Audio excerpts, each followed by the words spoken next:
மக்கள் காசுல மக்களுக்கு செய்யறதை எப்படி இலவசம்னு சொல்லுவீங்க? அப்படியே செஞ்சிட்டாலும் ஓசியில போறேன்னு சொல்லி அசிங்கப்படுத்துறீங்க. என்ன கேட்கறதுக்கு ஆள் இல்லைன்னு நினைச்சீங்களா? மக்களுக்கு ஒண்ணுன்னா இந்த விஜய் வந்து நிப்பா, இந்த விஜய் வந்து கேள்வி கேட்பா. என் நெஞ்சில் குடியிருக்கும் என்னங்க இன்ட்ரோவே ஒரு டிஃப்ரெண்டா இருக்கே அப்படின்னு பாக்குறீங்களா? ஆமாங்க, இன்னைக்கு நம்ம தமிழக வெற்றி கழகத்தோட ஈரோடில் நடந்த மாநாடு, சேச்சே அது பிரச்சாரம். ஆக்சுவலா அந்த பிரச்சாரமே மாநாடு கணக்காக தான் நடந்துச்சு. அந்த பிரச்சாரத்தில் நடந்த நிகழ்வுகள், மேலும் தமிழக வெற்றி கழக தலைவர் விஜய் அவர்கள் என்னெல்லாம் உரையாற்றியிருக்காரு, இந்த ஸ்பீச்சில் எதெல்லாம் முக்கியமான பாயிண்டாக நோட் பண்ண வேண்டியது அப்படிங்கிறது தான் நாம் இந்த வீடியோ ஃபுல்லாக பார்க்க போகிறோம். அதனால தான் அந்த இன்ட்ரோ. மேலும் இந்த வீடியோ பார்க்குற நீங்கள் நம்ம சேனல் இன்னும் சப்ஸ்கிரைப் பண்ணாமல் இருக்கீங்கன்னா சப்ஸ்கிரைப் பண்ணிக்கோங்க. இந்த சேனலில் பாலிடிக்ஸ் மட்டும் இல்லைங்க, சோஷியல் கண்டென்ட்ஸும் வரப்போகுது. சோஷியல், ஆட்டோமொபைல், டெக்னாலஜி, இப்படிப்பட்ட உலகத்தில் இருக்கிற எல்லா டாப்பிக்குமே நாம் முடிஞ்ச அளவுக்கு கவர் பண்ண போகிறோம். ஸோ மறக்காமல் இந்த சேனலை சப்ஸ்கிரைப் பண்ணி வச்சுக்கோங்க. மேலும் பெல் ஐக்கானையுமே ஆளில் போட்டுக்கோங்க. அப்போ தான் நான் போடுற இந்த மாதிரியான வீடியோஸ் எல்லாமே உங்களுக்கு வந்து சேரும். பல எஜுகேஷனல் கண்டென்ட்டுமே போடுறதுக்கு பிளான் பண்ணி வச்சுருக்கோம். கண்டிப்பாக உங்களுக்கு யூஸ்ஃபுல்லான சேனலாக இது இருக்கும் அப்படிங்கிறத நான் நம்புகிறேன். டிகோட் சோஷியல் நேயர்களுக்கு எனது அன்பு வணக்கங்கள். நான் உங்கள் ஜோதி பாபு.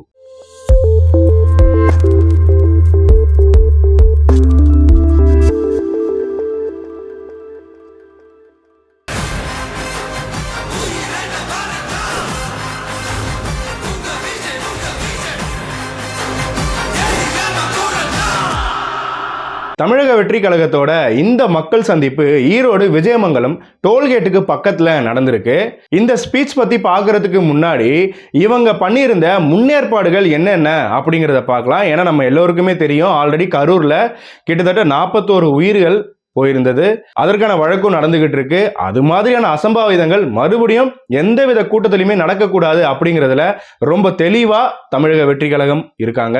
ஸோ அவங்க பண்ண பாதுகாப்பு முன்னேற்பாடுகள் என்னென்ன அப்படிங்கிறத ஃபர்ஸ்ட் பார்த்துடலாம். கிட்டத்தட்ட 24 ஆம்புலன்ஸ், 72 டாக்டர்ஸ், 120 நர்ஸ் இருந்திருக்காங்க.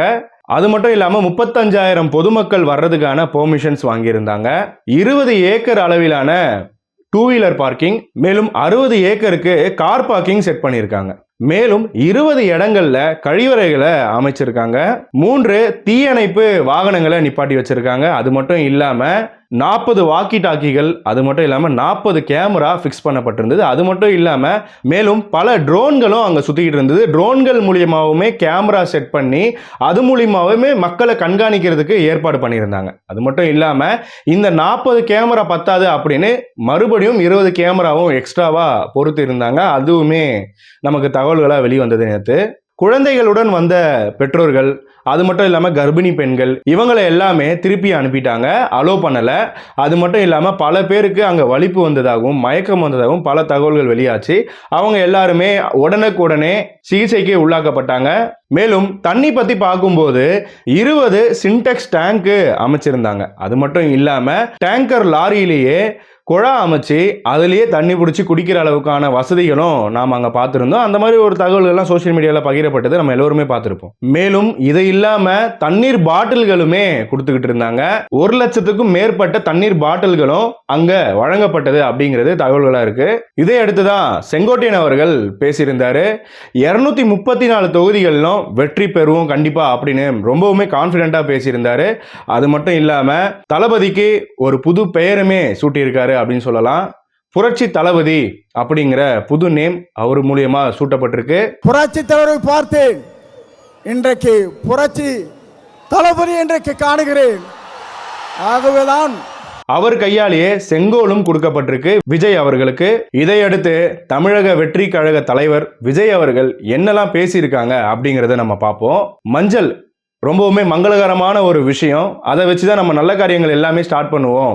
அப்படியாக இருக்கும்போது இந்த மஞ்சளை விளைவிக்கிற ஒரு ஊருக்குள்ள வந்துட்டு நாம மஞ்சளை பத்தி பேசாம இருக்க முடியுமா அப்படின்னு ஆரம்பிச்சிருந்தாரு.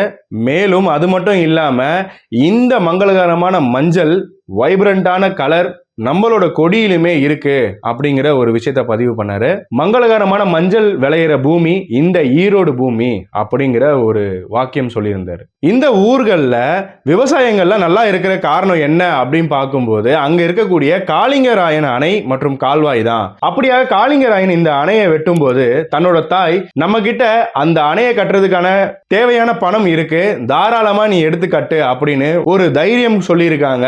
அப்படிதான் நீங்க எனக்கு இங்க வந்திருக்க எல்லோருமே, என்னோட தாய் தங்கை நண்பா நண்பி எல்லோருமே நீங்க கொடுக்கிற தைரியத்துல தான் நான் இங்க இருக்கேன் அப்படிங்கிற ஒரு விஷயத்த சொல்லி ஆரம்பிக்கிறாரு.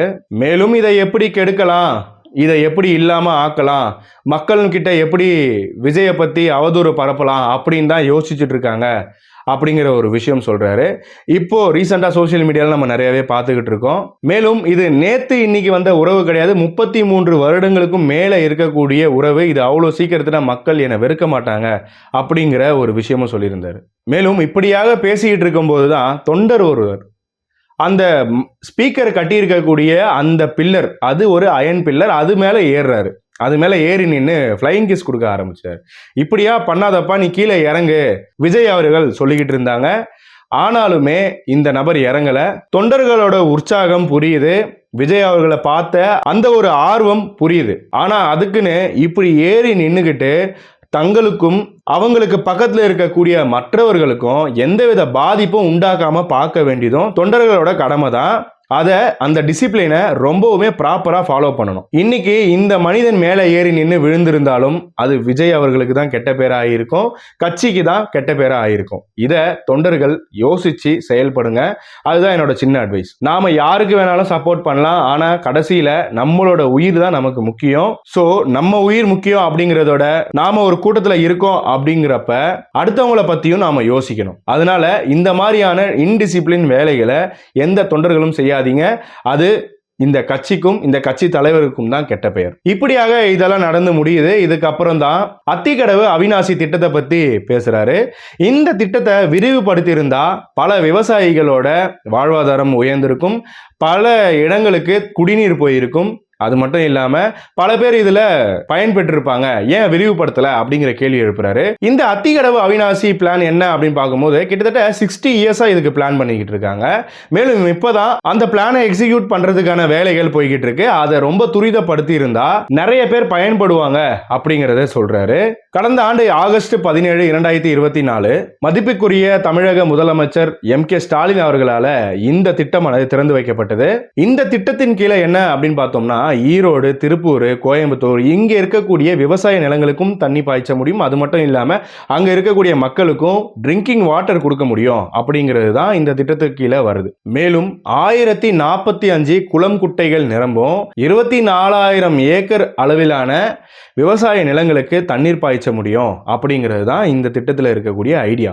பவானி ரிவர்ல இருக்கக்கூடிய அந்த உபரி நீர், அதாவது எக்ஸ்ட்ரா நீரை வேஸ்டா போகாம இந்த மாதிரி யூஸ்ஃபுல்லா பண்ணணும் அப்படிங்கிறது தான் இந்த பிளானோட பெரிய ஒரு ஐடியா. வள்ளுவர் கோட்டம் கட்டுறதுல காட்டுற அந்த முனைப்பை இங்க இருக்கக்கூடிய மக்களின் வாழ்வாதாரத்து மேல ஏன் அந்த அக்கறையை காட்ட மாட்டீங்க அப்படிங்கிற கேள்வி எழுப்பியிருக்காரு. இப்படி இதையெல்லாம் முன்னாடியே யோசிச்சு, அதாவது அந்த காலத்திலேயே யோசிச்சு கட்டின காளிங்கராயன் அவர்களுக்கு கோடி கும்பிடு போட்டாலும் பத்தாது அப்படிங்கிற விஷயங்கள்லாம் சொல்லியிருந்தாரு. அது நம்ம பார்த்தோம். இதையடுத்து தந்தை பெரியாரோட புகழ் அங்க பேசினாரு. அது மட்டும் இல்லாம அண்ணாவும் MGRம் பொது தலைவர்கள், அவங்கள ஏன் முன்ன நிறுத்தினீங்க, அவங்கள ஏன் வச்சுக்கிறீங்க அப்படின்னு யாருமே கேட்க முடியாது அப்படிங்கிற ஒரு விஷயத்த சொல்லியிருந்தாரு. ஏன்னா கடந்த மாநாடுகளில் அண்ணா மற்றும் MGR அவங்களோட படங்களை வச்சிருந்தாங்க. அது மட்டும் இல்லாம இந்த தலைவர் விஜய் அவர்களோட இந்த பிரச்சார வாகனத்திலையுமே அண்ணா மற்றும் MGRோட புகைப்படம் இடம்பெற்றிருக்கு. அது நம்ம எல்லாருக்குமே தெரியும். ஸோ இதனால ஏன் அவங்களோட இதை எடுத்துக்கிறீங்க, ஏன் அவங்களோட போட்டோ யூஸ் பண்றீங்க அப்படின்னு கூட நிறைய விமர்சனங்கள் பார்க்க முடிஞ்சுது. இந்த ரீசன்னால தான் இவர் இந்த பதில் கொடுத்திருக்காரு. தாவேக்கா தான் ஒரு பொருட்டே இல்லை அப்படின்னு சொல்றீங்களே, அப்படி இருக்கும்போது ஏன் போற இடத்துலலாம் எங்களை பத்தி கதறீங்க, எங்களை பத்தி புலம்புறீங்க அப்படிங்கிற கேள்வியும் முன் வச்சாரு. மேலும் பெரியாரோட பேரை சொல்லிக்கிட்டு தயவு செஞ்சு கொள்ளையடிக்காதீங்க அப்படிங்கிற ஒரு வார்த்தைகளும் சொல்லியிருந்தாரு. மேலும் மக்கள் நீங்க எல்லோருமே என்னோட அரசியலோட ரொம்ப கனெக்டடா இருக்கீங்க அப்படிங்கிறது தெரியுது. ஏன்னா அதனாலதான் நாங்க எதிரி யாரு அப்படின்னு சொல்லிக்கிட்டு அவங்கள எதிர்க்கிறோம், களத்துல இருக்கிறவங்கள எதிர்க்கிறோம், களத்துல இல்லாதவங்க, களத்துல சம்பந்தம் இல்லாதவங்களை பத்தி நாங்க பேசவே இல்லை, அவங்கள நாங்க எதிர்க்கவும் இல்லை அப்படின்னு சில கட்சிகளையுமே தாக்கி பேசியிருந்தாரு. மேலும் இதையடுத்து பொய் வாக்குறுதிகள் கொடுத்ததா குற்றம் சாட்டினாரு.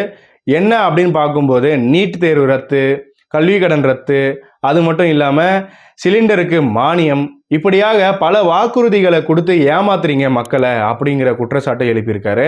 மேலும் திமுகவும் பிரச்சனையும் ஃபெவிகால் போட்டு ஓட்டின ஃப்ரெண்ட்ஷிப் மாதிரி அப்படின்னு சொல்லிட்டாரு. இது ரெண்டுத்தையுமே பிரிக்கவே முடியல, எங்க போனாலும் ப்ராப்ளமா இருக்கு ஆட்சியில அப்படின்னு குற்றம் சாட்டியிருக்காரு. இதையடுத்து உலகமே போட்டி போட்டு வாங்குற மஞ்சள், அந்த மஞ்சளோட வேல்யூ கூடி இருக்கா, அந்த மஞ்சளை விளைவிக்கக்கூடிய விவசாயிகளோட வாழ்வாதாரம் ஏறி இருக்கா அப்படின்னு பார்த்தா இல்ல அப்படிங்கிற ஒரு விஷயத்த சொல்றாரு.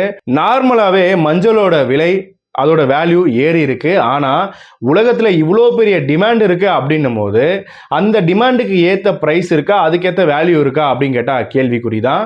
அதை தான் தலைவர் விஜய் அவர்கள் சொல்லியிருக்காரு. மேலும் நெல் கொள்முதல் அதுலயுமே ஊழல் பண்றாங்க. அது மட்டும் இல்லாம லஞ்சம் கேட்டு லஞ்சம் கொடுத்தாலும் அதையுமே சரியா பண்றதில்ல அப்படிங்கிற ஒரு விமர்சனம் வச்சிருக்காங்க. இதையடுத்து மஞ்சள் நியாயமான விலைக்கு கொடுத்தாலும் அதே மாதிரி அதோட விதை குவாலிட்டியா இருந்தா இன்னும் நிறைய கல்டிவேட் பண்ண முடியும் அப்படிங்கிற ஒரு விஷயம் சொல்றாரு. 24 ஹவர்ஸுமே டிவிகேவை ஒடுக்குவது எப்படி, இந்த விஜயை ஒடுக்குவது எப்படி, இப்படிதான் யோசிச்சுட்டு இருக்காங்க அப்படின்ற விமர்சனம் முன்வைக்கிறாரு. அது மட்டும் இல்லாம பல சோசியல் மீடியால மீம்ஸும் சரி, விஜய்க்கு எதிரான கருத்துக்கள், அவதூறுகள், ஏன் போஸ்டர்கள் கூட இப்போ ஒட்டியிருந்தாங்க. இந்த பிரச்சாரம் நடக்கிற இடத்து பக்கத்துல சில போஸ்டர்களுமே பார்க்க முடிஞ்சது. நியூஸ் மீடியா அதையுமே போஸ்டா போட்டிருந்தாங்க. அதாவது கரூர் பக்கத்துல தானே இருக்கு, அங்க போவீங்களா விஜய் சார் அப்படிங்கிற மாதிரி போட்டு நம்ம போஸ்டர் பார்க்க முடிஞ்சது. ஸோ இதெல்லாம் அந்த இடத்துல தேவையற்ற வேலையா தான் நான் பார்க்கிறேன். வாக்குறுதி நம்பர் 103ல பவானி டு நொய்யாறு அமராவதி 6 இணைக்கிற ஒரு ப்ராஜெக்ட், அந்த ப்ராஜெக்ட் என்ன ஆச்சு அப்படிங்கிற கேள்வி எழுப்பியிருக்காரு. ஸோ இது எல்லாமே பார்த்தீங்கன்னா இந்த இடத்துல, அதாவது ஈரோடு மக்கள் சந்திக்கக்கூடிய பிரச்சனைகள், ஈரோட்டில் நடக்கக்கூடிய பிரச்சனைகளை தான் இவர் முன்னிறுத்தி கேட்டிருக்காரு. தமிழ்நாட்டில் இருக்க எல்லா ஆறையுமே சுத்தம் பண்ணுவேன் அப்படின்னு சொல்லியிருந்தீங்க அப்படின்னு வாக்குறுதிகளில் இருக்கு. ஆனால் அது ஏன் செய்யலை, சொன்னீங்களே செஞ்சீங்களா அப்படின்னு இதை எம்ஜிஆர் அவர்கள், ஜெயலலிதா அவர்கள் அவங்க பாணியில் கேட்டிருந்தாரு. ஆற்றை சுத்தம் பண்ணுறது கிடையாது, ஆனால் அங்கே இருக்கிற ஆற்று மணலை கொள்ளடிக்கிறதுல ரொம்ப கிளியராக இருக்காங்க. அது மட்டும் இல்லாமல் செம்மண், அங்கே இருக்கிற செம்மண் நிறைய காணாமல் போகிறதுக்கு வாய்ப்பு இருக்கு. இப்படியாக பல விஷயங்களை அடிக்கிருக்காருங்க. இன்னைக்கு 30% வரைக்கும் நெசவாளர்களோட கூலி பாக்கி இருக்கு, அதையே போராடி தான் வாங்குறாங்க அப்படியான விஷயங்களும் சொல்லியிருக்காரு. பீக் ஹவர்ஸ் சார்ஜ் அப்படின்னு கரண்ட்டுக்கு ஒரு சார்ஜஸ் போட்டு வாங்குறாங்க, அதனாலையுமே பல பேரோட தொழில் கெட்டு போகுது அப்படிங்கிற விஷயத்தையும் சொல்லியிருக்காரு. இந்த விஷயத்துக்காக பல பேர் போராடி இருக்காங்க, பல பேர் கோரிக்கையும் வச்சிருக்காங்க. ஆனாலுமே இதற்கு ஒரு முடிவு வரல அப்படிங்கிற ஒரு விஷயம் வந்திருக்கு வெளியே. இது எதுக்காக இருக்கும் அப்படின்னு பார்க்கும்போது அப்போதாங்க பிரைவேட்ல கரண்ட் வாங்க முடியும், அதுக்கு டெண்டர்லாம் விட முடியும். அந்த டெண்டர் விடுறதுல என்னெல்லாம் ஆச்சு அப்படிங்கிறது உங்களுக்கும் தெரியும், எனக்கும் தெரியும் அப்படிங்கிற மாதிரி சொல்லி முடிச்சிட்டாரு. பட் அதை பத்தி எதுவுமே பேசல. மேலும் பல விமர்சனங்களை நம்ம பார்த்துருப்போம். விஜய் எழுதி குத்தத்தை படிக்கிறாரு, விஜய் சினிமா டைலாக் மாதிரி பஞ்சு பேசுறாரு, 8 நிமிஷம் தான் பேசுறாரு, 9 நிமிஷம் தான் பேசுறாரு, இப்படியாக பல விமர்சனங்கள் விஜய் அவர்கள் மேல வைக்கப்பட்டது. இதற்கு ஒரு பதிலடியாக தான் சொல்லியிருக்காரு. நான் எத்தனை நிமிஷம் பேசினாலும் உங்களுக்கு என்ன, அதுல இருக்கிற விஷயத்தை மட்டும்தான் நீங்க பார்க்கணும், அந்த விஷயம் கரெக்டான்றதை மட்டும்தான் நீங்க பார்க்கணும் அப்படியான ஒரு பதில் சொல்லியிருக்காரு. மேலும் விஜய்க்கு அரசியலே தெரியல, அவர் அரசியலே பேச மாட்டாரு அப்படின்னு விமர்சனங்களை பார்க்க முடிஞ்சது. ஒரு மாவட்டத்திற்கும் போய் அங்க இருக்கிற பிரச்சனைகளை நான் பேசிக்கிட்டு இருக்கேன், அப்போ எனக்கு அரசியல் தெரியலையா அப்படிங்கிற ஒரு கேள்வியும் முன் வச்சிருக்காரு. தரக்குறைவா மிகவும் அசிங்கமா பேசுறது தான் உங்க அரசியல் அப்படின்னா அந்த அரசியல் எனக்கு வேணாப்பா, அந்த அரசியல் எனக்கு வராது, வரும் ஆனா எங்களுக்கு வேண்டாம் அப்படின்னு நாங்க விலகி போகிறோம் அப்படின்னு சொல்லியிருந்தாரு. கடைசியா காஞ்சிபுரத்துல நடந்த அந்த கூட்டத்துல எல்லோருக்கும் வீடு, வாகனம் இதெல்லாமே கொடுப்பேன் அப்படின்னு சொல்லியிருந்தாரு. நம்ம எல்லாருக்குமே தெரியும். அப்படி சொல்லியிருந்தத நாங்க ஆல்ரெடி எல்லாருக்குமே வீடு இருக்கு, ஆல்ரெடி கார் இருக்கு, எல்லாருமே பட்டப்படிப்பு படிச்சுட்டாங்களே அப்படின்ற விமர்சனங்கள் நம்ம நிறைய பார்த்துருந்தோம். அதற்கான ஒரு பதிலடியா தான் வீடு எல்லோருக்கும் கொடுத்துட்டீங்களா, அப்ப இங்க இருக்கிற யாருமே வாடகை வீட்டுல இல்லையா அப்படிங்கிற ஒரு கேள்வி கேட்டிருந்தார். வீட்டுக்கு ஒருவர் கண்டிப்பா பட்டப்படிப்பு படிச்சிருக்கணும், நிரந்தர வருமானம் இருக்கணும் அப்படிங்கிறத சொல்லியிருந்தேன். அப்பவும் நாங்க தான் எல்லாரையுமே படிக்க வச்சிட்டோமே அப்படிங்கிற ஒரு விமர்சனம். அப்படின்னா இப்ப ரீசெண்டா நாம டிகோட் சேனல்ல ஸ்கூல் பையனை 25 பேர் அடிச்சு கொன்ன ஒரு வழக்கை பத்தி பார்த்திருந்தோம். அதுலயே நான் அந்த டீடைல் சொல்லியிருப்பேன். கிட்டத்தட்ட 200க்கும் மேற்பட்ட அரசு பள்ளிகள் யாருமே வந்து சேரல, எந்த மாணவர்களுமே வந்து சேரல அப்படிங்கிற ரீசன்னால க்ளோஸ் பண்ணியிருக்காங்க அப்படிங்கிற டீடைல் தான் சொல்லியிருந்தேன். அதே டீடைல் விஜய் அவர்களும் சொல்லியிருந்தாரு. அப்படின்னா டிராப் அவுட் சதவீதம் ஏங்க அதிகமாகுது? எல்லோருமே நல்லா படிக்கிறாங்க அப்படின்னா ஏன் டிராப் அவுட் சதவீதம் அதிகமாகுது? ஏன் அரசு பள்ளிகள்லாம் மூடுறாங்க அப்படிங்கிற கேள்வி அவருமே கேட்டிருந்தாருங்க. இன்னொரு விஷயம், நான் சலுகைக்கு எதிரான ஆள் கிடையாது. மக்கள் பணத்துல செய்யக்கூடிய விஷயத்த இலவசம் சொல்லி அசிங்கப்படுத்துறதுல எனக்கு உடன்பாடு இல்லை அப்படின்னு ரொம்ப தெளிவா சொல்லியிருந்தாரு. இப்போ ரீசெண்டா நம்ம பார்த்திருந்தோம், அமைச்சர் பொன்முடி அவர்கள் ஒரு மேடையில பஸ்ல போறீங்களா ஓஷி, எல்லா மகளிருக்கும் பணம் வருதா ஓஷி அப்படிங்கிற ஒரு விஷயத்த சொல்லியிருந்தாரு. அது நம்ம எல்லாருமே பார்த்திருந்தோம். அதற்கான ஒரு பதிலடியா இப்ப சொல்றது என்னன்னா, மக்களோட பணத்துல மக்களுக்கு சேவை செய்யறது வந்து இலவசம் சொல்றதுல எனக்கு உடன்பாடு இல்லை அப்படிங்கிற ஒரு பதிலடி கொடுத்திருக்காரு. மேலும் அப்படி ஓசின்னு சொல்லி அசிங்கப்படுத்துறீங்க, அதை கேட்க ஆள் இல்லையா? மக்களுக்காக நான் இருப்பேன், எனக்காகவும் எப்பயுமே மக்கள் இருப்பாங்க அப்படின்னு கர்ஜித்து சொன்னாரு. என்னோட மக்கள் மானத்தோடையும் கௌரவத்தோடையும் வாழணும், இப்படியாக ஓசி இலவசம் சொல்லி அசிங்கப்படுத்த நான் விரும்பல. என்னோட மக்கள் யாருக்குமே கீழே கிடையாது, அவங்களோட வாழ்க்கை தரம் உயரணும், அவங்களோட வாழ்க்கை தரம் உயர்ந்தால் பொருளாதாரம் வாழ்வாதாரம் எல்லாமே உயரும். இப்படியாக பொருளாதாரம் வாழ்வாதாரம் எல்லாமே உயர்றதுக்கு அவங்களுக்கு இந்த வசதி எல்லாமே செஞ்சு கொடுக்கறது தான் ஒரு நல்ல அரசு. அந்த அரசோட வேலையை நான் கரெக்டா கொடுப்பேன். இந்த விஷயத்தை தான் நாங்க அன்னைக்கு சொல்லியிருந்தோம், எல்லோருக்கும் வீடு, எல்லோருக்கும் வாகனம், படிப்பு அப்படிங்கிறத. ஆனா எல்லாருமே தப்பா புரிஞ்சுக்கிட்டாங்க. அப்படி இதை சொல்லும் போது இதை எப்படி செயல்படுத்துவீங்க அப்படிங்கிற ஒரு கேள்வி வருது. வாயிலே வடை சுட நாங்க என்ன டிஎம்கேவா டிவிகேடா அப்படின்னு கர்ஜித்து சொன்ன போது அங்க இருந்த மக்கள் கூட்டம் எல்லோருமே அவங்க கரகோஷத்தை எழுப்பி அந்த இடமே கொஞ்ச நேரம் அதிர்ந்து போச்சு அப்படின்னு தான் சொல்லணுங்க. பல லட்சக்கணக்கான காலி இடங்களை நிரப்புவோம் அப்படின்னு சொல்லியிருந்தீங்க. எத்தனை காலி இடத்தை நிரப்புனீங்க? அட்லீஸ்ட் 1 லட்சமாவது காலி பணியிடங்களை நிரப்புனீங்களா அப்படிங்கிற கேள்விகள் எழுப்பியிருந்தாரு. மேலும் இதையடுத்து தான் பெண் பாதுகாப்பு அந்த டாபிக்ல பேசும்போது, பெண் பாதுகாப்புல இங்க சிறந்து விளங்குது இந்த ஆட்சி அப்படின்னு சொல்லிக்கிறாங்க. அப்படியா அப்படின்னு அங்க இருக்கிறவங்கள கேட்கிறாரு. வீடியோ பார்க்குற உங்களுக்குமே தெரியும், தமிழ்நாட்டில் தற்போது எத்தனை வழக்குகள் நம்ம பார்த்துக்கிட்டு இருக்கோம் அப்படிங்கிறத. அப்படி இருக்கும்போது பெண்களுக்கு பாதுகாப்பு இருக்கு அப்படின்றத எப்படி உறுதி செய்யறது? 100% இருக்கான்னு கேட்டா கண்டிப்பா இல்லைங்க, அது யாருமே ஒத்துக்க முடியாது. அது மட்டும் இல்லாம சட்டம் ஒழுங்கு சரியா இருக்கா அப்படிங்கிற கேள்விகளும் எழுப்பப்பட்டது. தற்போது இருக்கிற நிலைமை எல்லாருக்குமே தெரியும், எவ்வளவு வழக்குகள் நம்ம பார்க்குறோம். கொலை, கொள்ளை, அது மட்டும் இல்லாம கற்பழிப்பு, கோயம்புத்தூர் வழக்கு பார்த்து வந்தோம் ரீசெண்டா. இது போல பெண்களுக்கு எதிரான பல வன்கொடுமைகள் நடந்துகிட்டு இருக்கிறப்ப கண்டிப்பா இது வந்து ஒரு பெண்களுக்கு முழுமையான பாதுகாப்பான நாடு அப்படிங்கறத யாராலுமே அக்செப்ட் பண்ண முடியாதுதான். நம்ம ஆட்சியில சட்டம் ஒழுங்கு, பெண் பாதுகாப்பு இதுலலாம் சமரசமே கிடையாது அப்படிங்கிறத ரொம்ப ஆணித்தனமா சொல்றாரு. அதனாலதான் நாங்க கான்பிடண்டா சொல்றோம், எங்களால உமன் சேஃப்டி கண்டிப்பா கொடுக்க முடியும் அப்படிங்கிற ஒரு விஷயத்தை தெளிவுபடுத்தியிருக்காரு. மேலும் இன்னொரு விஷயம், எம்ஜிஆர் அவர்களும் ஜெயலலிதா அம்மா அவர்களும் டிஎம்கேவை ரொம்ப ஆர்ஷா திட்டுவாங்க. அப்போலாம் நான் ஏன் இப்படி ஆர்ஷா பேசிக்கிறாங்க அப்படிங்கிறத யோசிச்சேன். ஆனா இப்ப நானே சொல்றேன், திமுக ஒரு தீய சக்தி அப்படின்னு கர்ஜித்து 4 தடவை சொன்னாருங்க. அப்போ அங்க இருக்கிற மக்கள் எல்லாம் கரகோஷத்தை எழுப்பி அந்த இடமே அதிர்ந்த நிலையில தான் பார்க்கப்பட்டது. அது மட்டும் இல்லாம டிவிக்கே ஒரு தூய சக்தி, இந்த தூய சக்திக்கும் அந்த தீய சக்திக்கும் தான் போட்டியே அப்படிங்கிற ஒரு விஷயத்த சொல்லியிருந்தாரு.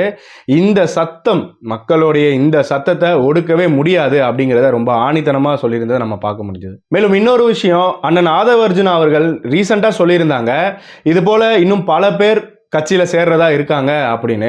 விஜய் அவர்களும் சொல்லியிருந்தாங்க, அண்ணன் செங்கோட்டையன் அவர்களை போல இன்னும் பல பேர் நம்ம கட்சியில இணைய இருக்காங்க, அவர்களுக்கு உரிய அங்கீகாரம் நாங்க கொடுப்போம் அப்படிங்கிற ஒரு உறுதி அளிச்சிருந்தாருங்க. நான் மட்டும் எங்க ஏதாவது ஒரு டைலாக் பேசினாலும் விஜய் ஏன் சினிமா டைலாக் பேசுறாரு அப்படின்னு சொல்றாங்க. ஆனா நம்ம தமிழ்நாட்டு சிஎம் அவர்கள் என் கேரக்டரையே புரிஞ்சிக்க மாட்டியே அப்படிங்கிற ஒரு வாக்கியம் ஒரு ஸ்டேஜ்ல சொல்லியிருக்காரு.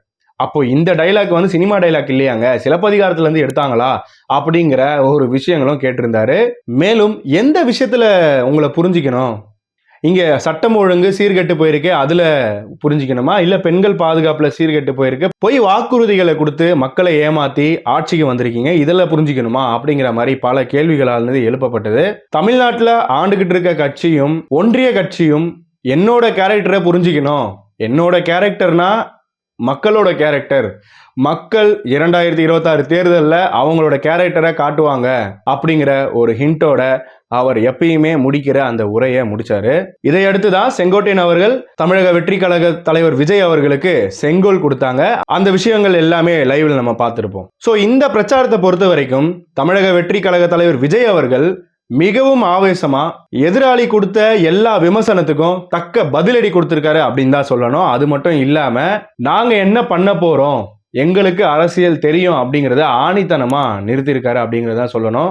நம்மளும் சொல்லிட முடியாது. அவர் போற இடத்துல எல்லாமே அவர் பேசுற விஷயங்கள் இது வரைக்கும் யாருமே யோசிச்சு கூட பார்க்காத விஷயங்கள் நிறையவே சொல்லியிருக்காரு.